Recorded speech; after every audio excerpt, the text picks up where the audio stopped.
Welcome to our channel. మీ herbalic nutrition ప్రోగ్రాంలో మీరు జాయిన్ అయితే ఫస్ట్ మీరు బేసిక్స్ ప్రోగ్రామే స్టార్ట్ చేయండి. అన్ని సప్లిమెంట్ స్టార్ట్ చేయాల్సిన అవసరం లేదు. ఎందుకంటే ఫస్ట్ బేసిక్స్ ప్రోగ్రామ్ స్టార్ట్ చేసిన తర్వాత దాని రిజల్ట్ని బట్టి మనం సప్లిమెంట్ యాడ్ చేస్తే బాగుంటుంది. కానీ ఒకేసారి అన్ని ప్రోడక్ట్స్ యాడ్ చేసేస్తే దాని ఎఫెక్ట్ మనకు కనిపించదు. కాస్ట్ కొద్దిగా ఎక్స్పెన్స్ అవుతుంది, ప్లస్ మనకి రిజల్ట్ ఇమీడియట్లీగా కనిపించదు.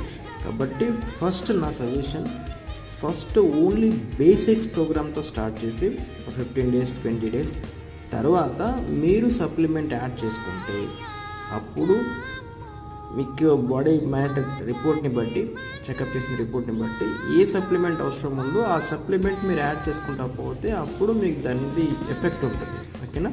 Thank you so much. Share చేయండి, కామెంట్ చేయండి.